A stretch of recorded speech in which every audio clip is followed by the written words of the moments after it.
요한복음 10장 1절에서 5절까지입니다. 제가 보는 성경 신약 162면에 있습니다.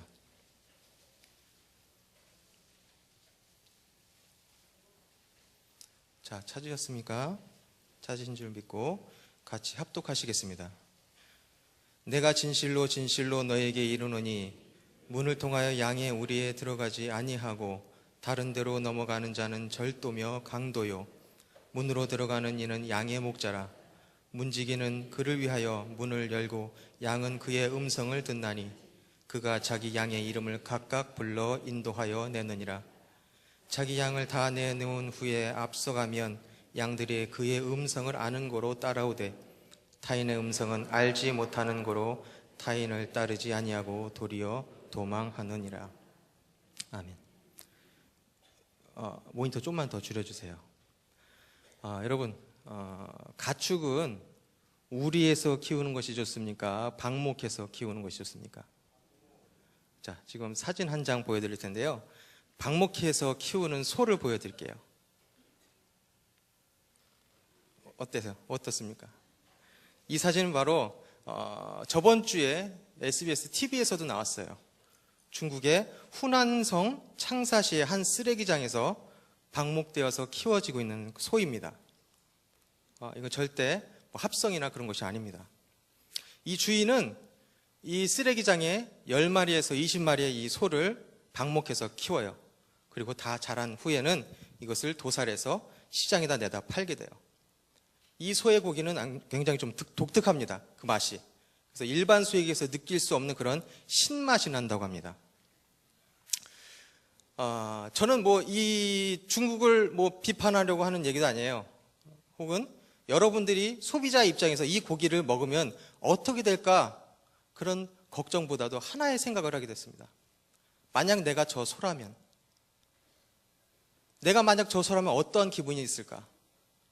날마다 맑은 물을 마시고 싱싱한 풀을 먹어야 하는 나인데도 불구하고 정말 살기 위해서 매일매일 쏟아져 나오는 그런 쓰레기 더미 속에서 다 부패해서 썩어져 간 그 음식물 쓰레기를 먹는 나의 모습이 얼마나 비참할까? 또 다른 생각은 무슨 생각이냐면, 와, 저렇게 하다못해 동물 하나도 주인을 잘못 만나면 이렇게 고생을 하는구나. 그러면서 저는 하나의 또 다른 생각이 들었습니다. 그것은 바로 무엇이냐면은 우리의 주님은 어떠한 목자이십니까?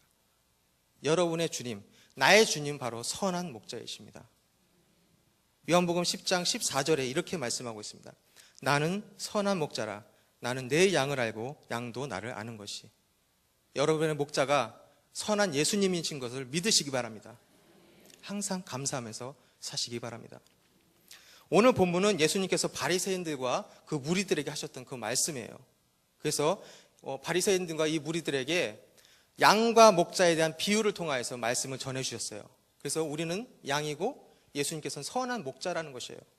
그래서 이 비유를 풀어서 말씀하시면서 우리에게 하시고자 하시는 그 말씀이 무엇이냐면은 양들이 어떻게 하여서 살면은 올바른 삶을 살 수 있을까? 그것을 비유를 통해서 우리에게 말씀하고 있습니다. 그래서 저는 여러분들에게 오늘 같이 나눌 제목을 양과 같은 성도의 모습이라는 제목을 가지고 말씀을 나누겠습니다. 양과 같은 성도의 모습 첫 번째는 그의 음성을 듣는다 하였습니다. 오늘 본문 3절을 보면 문지기는 그를 위하여 문을 열고 양은 그의 음성을 듣나니 그가 자기의 양의 이름을 각각 불러 인도하여 내느니라. 이것은 바로 주님의 말씀을 들어야 한다는 것입니다. 사랑하는 성도 여러분, 양과 같은 성도가 되기 원하십니까? 주님의 말씀을 들으시기 바랍니다. 아침에 문지기가 양의 우리의 문을 엽니다. 그러면 목자가 그 열려진 양 문을 통하여서 양에게 들어갑니다. 간밤에 만나지 못했는데 얼마나 반갑겠어요. 양과 이 목자는 조우를 하고 목자가 양을 부르는데 성경에 보니까 각각 불러낸다 그랬습니다. 양무리 전체들에게, 여러분들에게 얘들아 우리 다 풀 뜯으러 가자. 이것이 아니에요. 하나하나 여러분들 이름 하나하나를 예수님께서 다 기억하고 부르신다는 거예요. 그 말씀은 무슨 말씀이냐면 여러분의 형편을 다 주님께서는 다 알고 하나하나마다 다 불러주신다는 거예요. 얼마나 감사합니까? 양된 저희들은 어떻게 해야 되냐? 이 목자된 예수님의 음성을 듣고 따라가야 됩니다. 그 말씀을 들어야 됩니다. 그런데 어떻게 하면 이 양들이 목자의 음성을 들을 수가 있을까요? 아까 얘기했죠. 누가 문을 연다고 했어요? 문지기가 열어요. 문지기.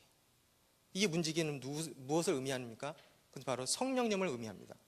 여러분들이 주님의 말씀을 듣기를 소망하고 주님을 만나기를 위해서 기도할 때 성령님께서는 주님의 음성을 통하여서 여러분들의 기도를 통하여서 여러분께 말씀을 주신다는 것입니다.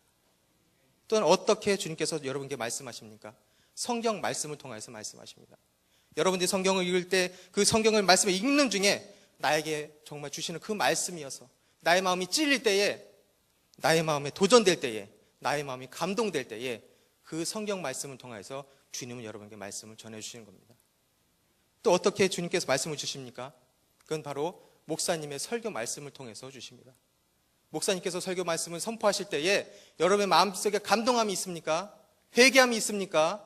그것은 바로 주님께서 여러분에게 주시는 말씀입니다. 양과 같은 성도가 되기 원하십니까? 그렇다면 주님의 말씀 듣기를 사모하시기 바랍니다. 제가 이 교회에 온 지도 좀 오래됐는데요. 대학교를 졸업하고 나서 한 10년 동안 세상에서 살았습니다. 방황을 살았습니다. 여러분 직장을 가지고 있지만 저는 길이 사명이었어요. 사역자로서의 사명을 거려함에도 불구하고 그 길을 걷지 아니하고 10년 동안 직장 생활을 했습니다. 결국 돌아와서 대학원을 입학하고 온누리교회에 오게 되었습니다. 다 담임 목사님의 은혜로 이렇게 시작을 하게 되었는데, 시작을 하면서 그런 생각을 했습니다. 아니, 신학을 전공하였던 나의 모습이 너무나도 초라한 것이었어요. 세상에서 방황하고 정말 여러 가지 죄를 짓고, 여러분들 뭐 상상하는 만큼은 아닙니다. 그만큼 죄를 짓고 살았는데 고민이었어요. 어떻게 하면, 나뿐만 아니라 우리 성도들이 어떻게 하면 하나님이 계신 것 같은 그런 삶을 살 수 있을까? 여러분 한두 번씩 그런 고민들 하시죠? 안 하신 분들은 좀 고민을 하셔야 돼요. 문제가 있는 거예요. 그런데 이런 고민들은 한 번에 그쳐요. 간혹가다 한 번 할 수 있겠죠. 그런데 이상한 기적이 일어났어요. 저에게는 굉장한 체험이었습니다. 이 기억이, 이 질문이 끊이지 않는 것이었어요. 한 달, 두 달, 3개월, 석 달 동안 어떻게 하면 우리가 하나님이 계신 것 같은 삶을 살 수 있을까? 하나님한테 따졌어요. 하나님이 계신 것 같은 삶을 살면 우리가 그 말씀을 듣고 죄를 짓지 않을 텐데. 하나님, 목걸이를 하고 다닐까요? 십자가 목걸이? 아니면 성경책을 항상 끼고 다닐까요? 그러면 우리가 하나님이 있는 것 같은 삶을 살까요? 아무리 제가 생각을 해도 떠오르지가 않았어요. 그런데 더 기적적인 것은 하나님께서 이 3개월 동안에 조금씩 제가 잊혀질 만큼이면 다시 한 번씩 그 해답을 주셨어요. 실마리를. 그것은 말씀을 통해서 주시고요, 상황을 통해서 주시고 사람을 통해서 저에게 그 깨달음을 주셨습니다. 그리고 마침내 주신 결론이 오늘 본문이었어요. 선한 목자 되신 주님께서는 우리의 목자 되셔요. 나는 선한 목자야. 너는 내 양이야. 나는 언제고 너의 자리를, 네 곁을 떠난 적이 없다는 얘기예요. 단지 네가 내 얘기를 듣지 않았기 때문에, 너의 고개를 들려서 나를 바라보지 않았기 때문에 네가 내가 없는 것처럼 생각했고 그런 것처럼 삶을 살았다는 거예요. 아주 쉬운 진리였지만 정말 저에게 깨닫는 바가 컸습니다. 사랑하는 성도 여러분, 예레미야 10장 1절에 보면 이런 말씀이 있습니다. 이스라엘 집이여, 여호와께서 너희에게 이르시는 말씀을 들을지어다. 사랑하는 성도 여러분, 양과 같은 성도가 되기 원하십니까? 주님과 함께 동행하는 삶을 살기 원하십니까? 그렇다면 고개를 돌려서 주님의 말씀을 들으시기 바랍니다. 한나가 기도로 낳은 아들이 사무엘입니다. 성경에 보니까 이 사무엘이 성전에서 머물면서 성장했어요. 엘리 제사장 손에서. 그런데 그 당시 그 이스라엘의 상황을 봤더니 그 당시 이스라엘 백성이 패역한 그런 백성이었고, 또한 엘리 제사장은 굉장히 무능했어요. 그리고 두 아들 홈리와 비느하스의 그런 영적 타락으로 인해서 이스라엘 백성의 하나님의 말씀과 환상이 사라졌어요. 더 이상 하나님의 음성도 들리지 않고 말씀도 주시지 않았어요. 그런데 유독 하나님의 말씀을 들은 사람이 누구예요? 사무엘이에요. 왜 사무엘은 하나님의 말씀을 들었을까요? 성경에 보니까 이 사무엘이 성소에 불을 켜놓고 자고 있었다고 했어요. 이게 무슨 의미일까요? 당시 성소에 불을 켜는 이유는 뭐냐면은 밤부터 저녁부터 아침까지 그 성소에 불은 꺼지면 안 됐어요. 그리고 그 직무를 누가 담당하느냐? 제사장이 담당하는 것이었어요. 엘리가 했어야 됐어요. 엘리의 두 아들이 했어야 됐습니다. 하지만 이 둘은 직무를 버렸어요. 자기가 원하는데 자기가 하고 싶은 일을 하기 위해서 하나님의 일을 버렸습니다. 하지만 이 어린 사무엘은 성소에 들어가서 하나님의 불꽃을 지켰습니다. 그럴 때 하나님께서 사무엘에게 나타나셨어요. 사무엘아, 사무엘아. 사무엘은 그 전부터 아무 소리가 들리지 않았었습니다. 이스라엘. 그러니까 무슨 소리인지 몰랐어요. 이게 엘리 제사장이 하는 얘기구나 생각하고 엘리 제사장이 달려갑니다. 근데 엘리 제사장은 아니다. 난 널 부른 적이 없어. 너 가서 편하게 자. 또 자고 있습니다. 또 사무엘아 부릅니다. 그래서 또 다시 엘리 제사장이 달려갑니다. 몇 번째 갔죠? 세 번째.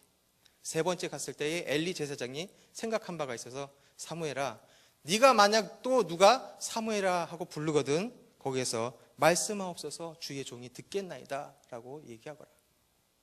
결국 하나님께서 다시 사무엘에게 사무엘아 부르셨을 때에 이 사무엘이 말씀하옵소서 주의 종이 듣겠나이다. 비로소 하나님께서 사무엘에게 자기가 하고자 하시는 그런 말씀을 하셨습니다. 사무엘은 지금 받은 이 명령이 제일 처음 받은 그런 소명이 되었어요. 근데 안타까운 것은 이 받은 소명의 음성은 누구의 것이 되어야 했었냐면 엘리의 것이 되어 있어요. 왜? 그 이야기는 바로 엘리 제사장의 그 가문이 멸문한다는 것이에요. 엘리 제사장의 입장에서 보면 굉장히 비참한 일입니다. 나는 제사장이에요. 그래서 백성 어느 누구보다도 하나님과 더 가까이 있다고 생각했어요. 자부했어요. 하지만 우리 가족이 멸망한다는 얘기, 아주 비참한 얘기를 내 귀로 들은 것이 아니라 저 작은 소자에게서 네 가족이 멸망한다는 얘기를 들었습니다. 그 마음은 찢어졌을 거예요. 이처럼 사무엘이 하나님의 음성을 들었었던 그 이유는 그 자세에 있습니다. 우리가 어떠한 자세를 가지고 있느냐에 따라서 하나님의 음성을, 말씀을 들을 수 있다는 것입니다. 디모데후서 2장 15절에 보면 너는 진리의 말씀을 옳게 분별하며 부끄러울 것이 없는 일꾼으로 인정된 자로 자신을 하나님 앞에 드리기를 흠쓰라 라고 말씀하고 있습니다. 사랑하는 성도 여러분, 양과 같은 성도가 되기 원하십니까? 하나님의 말씀을 듣기를 소망하시기 바랍니다. 양과 같은 성도의 모습 두 번째는 그의 음성을 듣고 따라간다 하였습니다. 오늘 본문 4절을 보니까 양들의 그의 음성을 아는 거로 따라오되 라고 말씀하고 있어요. 이것은 바로 주님의 말씀에 순종함을 의미합니다. 사랑하는 성도 여러분, 주님의 양과 같은 성도의 모습이 되기 원하십니까? 주님의 말씀에 순종하시기 바랍니다. 아침이 밝아왔어요. 이제 목자가 양 우리에 들어갔습니다. 그리고 양의 이름을 하나하나씩 다 불러냈습니다. 그리고 이 양들을 이끌고 밖으로 나갑니다. 그런데 이 양은 자기의 이름을 부르는 그 목자를 향해서 따라가요. 근데 성경에 보니까 그 음성을 아는 거로 따라간다고 했어요. 그런데 무엇을 아는 걸까요? 이것이 단순히 지식으로서의 안다는 그런 뜻이 아니었습니다. 그 본문은 바로 안다는 것은 목자도 알고 나도 아는 그런 무언가를 아는 것인데 그것은 바로 신뢰라는 것이었어요. 그 속 깊은 뜻은 바로 신뢰하는 것이었어요. 목자가 나를 데리고 나가는 그것이 바로 나를 해하려는 것이 아니라, 나를 심하게 매질하려는 것이 아니라, 나를 골탕 먹이려고 그 목자가 나를 데려가는 것이 아니라는 것이요. 즉 목자가 나를 데려가는 것은 배고픈 나에게 먹을 음식을 주고, 목마른 나에게 목을 축여주고, 또한 피곤하고 지친 나에게 쉴 만한 곳으로 인도하는 것을 신뢰한다는 것이었어요. 양은 그것을 알아요. 아침 목자가 나를 데리고 나갈 때에 배고픈 나를 먹이기 위해서 목자가 나를 데리고 가는구나. 목마른 나를 데리고 가기 위해서 목자가 나를 부르는구나. 그것을 신뢰하고서 따라간다는 것이었습니다. 이에 양은 순종하는 마음으로 그 목자를 따라가는 것이 정말 중요한 것입니다. 시편 23편 1절에서 2절 보겠습니다. 여호와는 나의 목자시니 내게 부족함이 없으리로다. 그가 나를 푸른 풀밭에 누이시며 쉴 만한 물가로 인도하시는도다. 사랑하는 성도 여러분, 주님은 우리의 선한 목자 되십니다. 주님께서는 우리에게 좋은 풀과 맛있는 음식과 목마를 때 우리를 해결하기 위해서 우리를 부르신 줄 믿으시기 바랍니다. 양과 같은 성도가 되시기 원하십니까? 주님의 말씀에 순종하시기 바랍니다. 하나님의 말씀에 순종한 대표적인 케이스를 얘기하자면 바로 아브라함입니다. 제가 미리 말씀드렸어요. 제가 조금 오랜만에 해서 좀 실수가 좀 많습니다. 이해해 주시고, 대표적인 케이스가 바로 아브라함이에요. 아시다시피 이 아브라함은 믿음의 조상이라고 불렸어요. 그래서 갈대와 우르를 떠나서 내가 내게 지시하는 땅으로 가라고 했을 때에 아브라함은 순종하는 마음으로 가나안 땅에 입성하게 됐습니다. 오직 하나님의 말씀 하나를 들었어요. 밑도 끝도 없이 그냥 그 한마디 따라갔어요. 하나님께서는 그 아브라함을 내치셨을까요? 아니에요. 하나님은 그 아브라함 불러서 복을 주시고 그 태를 열어서 100세에 이삭을 낳게 했습니다. 이것은 아브라함의 신앙의 고백이었어요. 그런데 하나님께서 다시 부르십니다.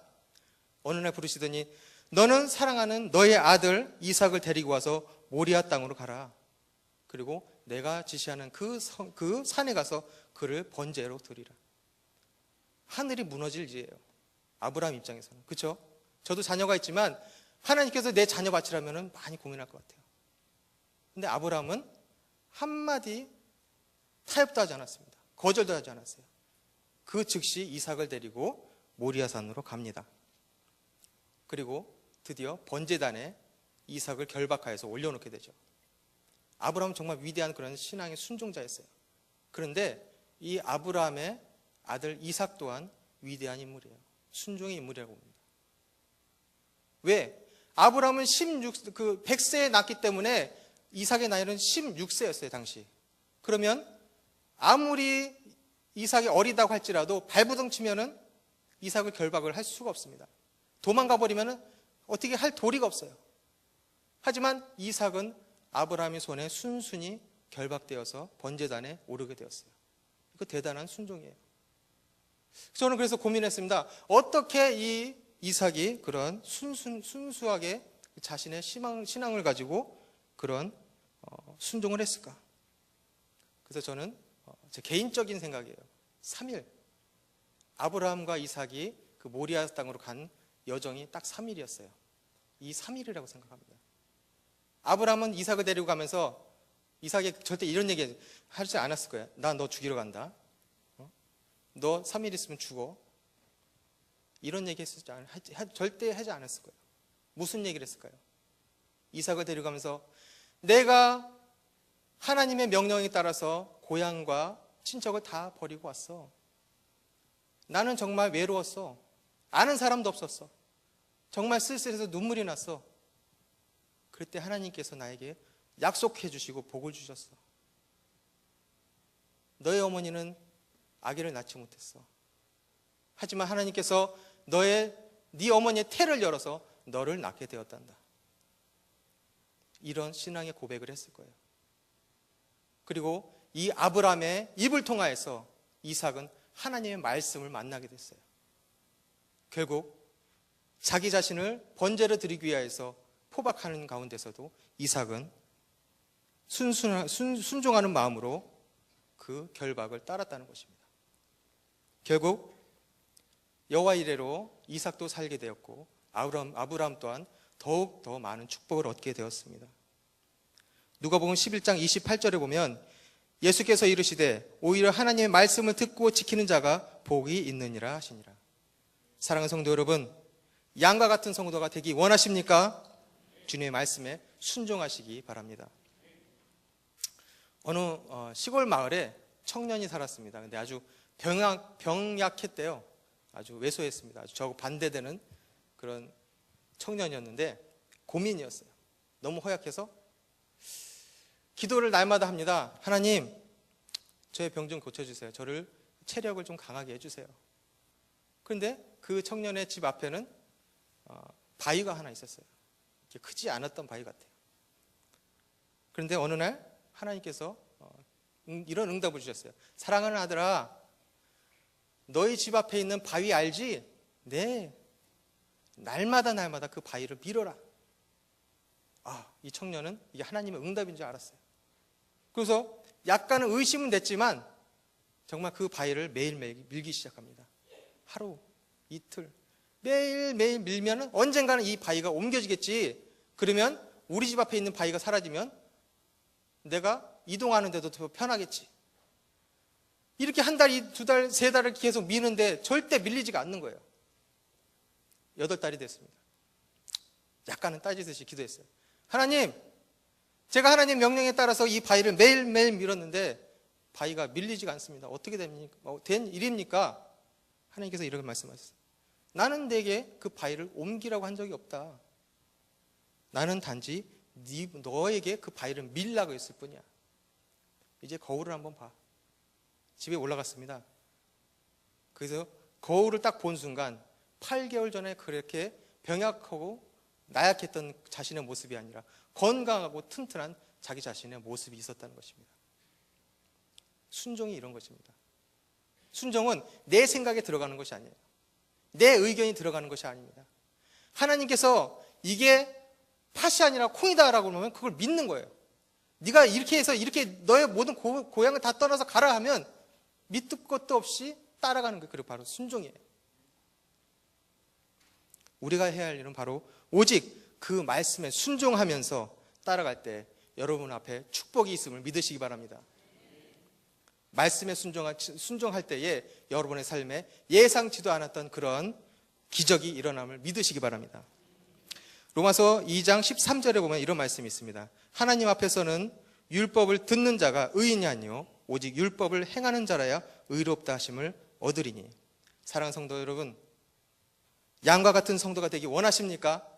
여러분께 주시는 그 말씀에 순종하시는 여러분이 되시길 바랍니다. 양과 같은 성도의 모습 세 번째는 타인의 음성을 따르지 아니한다 하였습니다. 본문 5절에 보면은 타인을 따르지 아니하고 도리어 도망하느니라 라고 말씀하고 있는데 이것은 바로 다른 복음을 경계함을 의미합니다. 사랑하는 성도 여러분, 양과 같은 성도가 되기 원하십니까? 다른 복음을 경계하시기 바랍니다. 5절 본문에 보면은 이렇게 제가 다시 한번 읽겠습니다. 타인의 음성은 알지 못하는 고로 타인을 따르지 아니하고 도리어 도망하느니라. 이것을 제가 원문을 한번 직역해 봤어요. 그래서 제가 다시 읽어볼게요. 그러나 그들이 남에게 속한 자, 곧 낯설은 자를 결코 따라가지 않을 것이며 도리어 그로부터 도망할 것이다. 이 얘기는 무슨 말이냐면 우리의 목자의 음성이 아닌 음성, 도둑의 음성도 있어요. 강도의 음성도 있어요. 사꾼 목자의 음성도 있을 수 있어요. 거짓된 잘못된 목자의 음성이 있을 수 있습니다. 내 귀에 하나님의 음성이 아닐 때, 내 목자의 음성이 아닐 때는 그것이 사자처럼, 그것이 이리처럼 느껴지고 그것에부터 도망가라는 것이에요. 우리가 경계해야 될 것이 무엇이 있습니까? 오늘날 우리가 경계해야 될 것이 무엇이 있어요? 다른 종교뿐만 아닙니다. 저희 저번 주일 오후에 신천지에 대해서 많이 배웠잖아요. 여러분 많이 깨달으셨어요? 이처럼 다른 복음들, 기독교의 탈을 쓰고 양의 탈을 쓰고 우리 앞에 다가온 그런 이리들을 여러분들이 경계하라고 성경에서 말씀하고 있는 것이에요. 사도행전 20장 29절에서 30절까지 말씀이 내가 떠난 후에 사나운 이리가 여러분에게 들어와서 그 양떼를 아끼지 아니하며 또한 여러분 중에도 제 자신을 끌어 자기를 따르게 하려고 어그러진 말을 하는 사람들이 일어날 줄을 내가 아노라. 사랑하는 성도 여러분, 양과 같은 성도가 되기 원하십니까?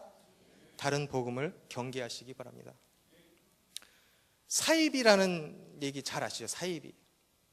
이 사이비가 같을 사 말이을리 아닐비 이 말이에요. 그래서 이 말을 이으면 같은 말을 하는 것 같지만 아니라는 뜻이에요. 가짜라는 거예요. 가짜. 이 사이비가 어디서 나왔나 해서 제가 찾아봤더니 노노에 나오더라고요. 노노에 보니까 그 맹자가 사는 마을이 있었어요. 맹자가. 그래서 맹자가 사는 마을에 한 사람이 사는 항원이라는 사람이 있는데 이 사람이 바로 사이비 군자였습니다. 사이비 군자. 그런데 이 그 맹자를 제외하고는 마을 사람들 모두가 이 사이비 군자인 이 향원을 굉장히 존경했어요. 그런데 어느 날 맹자의 제자 만장이라는 사람이 찾아옵니다. 그래서 스승에게 물어봅니다. 스승님, 마을 사람들은 모두 이 향원이라는 사람을 정말 훌륭한 사람이다, 정말 칭찬하고 이 사람에게 배우기 위하고 이 사람들을 추앙하는데 왜 유독 스승님만은 그 사람을 덕을 해치는 사람이라고 해서 그 사람을 괄시하고 가끔 멀리 하십니까? 그랬더니 이 맹자가 이런 말을 합니다. 사실 그는 비난하려고 해도 비난할 것이 없다. 또한 그 사람 일반 풍습에도 어긋남도 없어. 그리고 집에서도 정말 성실합니다. 그리고 세상에서도 정말 청렴결박한 사람처럼 보여. 하지만 그 본질은 가짜다. 그 사람은 겉과 속이 다른 사람이라는 거예요. 가짜라는 거예요. 성경에서도 예수님께서 말씀하십니다. 가라지의 비유를 통하여서 우리에게 이단을 주의하라 그래요. 진짜 같지만 가짜인 것들 얼마나 많습니까? 우리가 영의 분별함을 가지고서 그것을 본다면 충분히 경계를 할 수가 있습니다. 데살로니가후서 2장 9절에서 10절의 말씀에 이렇게 말씀하고 있습니다. 악한 자의 나타남은 사탄의 활동에 따라 모든 능력과 표적과 거짓 기적과 불의의 모든 속임으로 멸망하는 자들에게 있으리니. 사랑하는 성도 여러분, 양과 같은 성도가 되기 원하십니까? 그렇다면 다른 복음을 경계하시기 바랍니다. 요한복음 9장에 보면 예수님께서 기적을 베푸셔요. 실로암에서. 그게 언제냐면 안식일에 실로암에서 태어날 때부터 눈먼 소경을 고쳐주셨습니다. 근데 난리가 났습니다. 왜냐하면 바리새인들이 쫓아왔어요. 그러면서 그들이 이렇게 얘기합니다. 뭐라고? 안식일에 사람을 고쳐? 이건 죄인이야. 그 사람은 우리가 인정한 죄인인데 어떻게 그 죄인이 기적을 베푸냐? 이건 말이 안 돼. 그 예수라는 사람은 거짓말을 하고 있어. 그래서 그 소경을 불러옵니다. 그리고 꾸짖고 설득합니다. 사실대로 얘기해라. 너가 정말 소경 정말 맞았냐? 그랬더니 동네 사람 모두가 다 그 사람이 날 때부터 소경이라는 거예요. 그래서 그 바리새인들이 묻습니다. 아니 그렇다면 어떻게 그 예수라는 사람이 그 거짓말쟁이가 그 죄인이 어떻게 너의 눈을 뜨게 했느냐? 이건 말이 안 된다. 그때 그 소경이었던 사람은 그렇게 얘기합니다. 나는 사실 그 사람이 죄인인지 아닌지 난 잘 모릅니다. 하지만 분명한 것은 나는 지금 눈을 뜨고 당신을 보고 있다는 것입니다. 이렇게 끝까지 예수님은 부인하지 않았습니다. 그리고 오히려 그 율법에 능통한 바리새인들, 그 바리새인들에게 아주 주도면밀하게 논리정연하게 반박합니다. 그래? 너희들이 그렇게 말하는 그 죄인이 나의 눈을 뜨게 했어. 나는 내가 지금까지 태어난 이후로 내가 어떤 소리도 듣지 못해, 내가 정말 눈을 떴다는 소리를 듣도 보지도 못했어. 하지만 그 사람은 나의 눈을 뜨게 했다. 그 사람이 죄인인지 나는 알지 못해. 그리고 하나님 보내신 사람이 아니라고 하는데 나는 그것을 알지 못한다. 너희들이 이거 어떻게 해명할 것이냐? 이 말에 정말 바리새인들이 화가 났어요. 왜? 자기네들이 더 논리정연하게 반박을 할 수가 없었습니다. 가짜가 드러나는 순간이었어요. 결국 이 성난 바리새인들은 그 소경이었던 사람들에게 아니 감히 너가 어찌 우리에게 가르치려 하느냐 하면서 그 소경을 내쫓아 버렸습니다. 결국 이 소식을 들은 예수님께서 그 소경에게 나타나셔서 너가 하나님의 아들 예수를 믿느냐? 내가 하나님께서 보내신 그 아들이다 라고 선포하실 때에 그 소경은 예수님께 경배하는 모습을 볼 수가 있습니다. 그리고 예수님께서는 그 바리새인들에게 너희들이 지금 이 땅에서 보고 있지만 진정한 소경은 바로 너희들이다. 너희들이 바로 영적인 소경이라고 말씀하셨습니다. 당시 이 바리새인들은 자기네들이 진정한 지도자라고 생각했어요. 유대인들의 지도자. 하지만 자기네들은 영적인 소경이었습니다. 가짜가 드러나게 되었습니다. 성경 말씀 마태복음 7장 15절에 이렇게 말씀하고 있습니다. 거짓 선지자들을 삼가라. 양의 옷을 입고 너에게 나오나 속에는 노략질하는 일이라. 사랑하는 성도 여러분,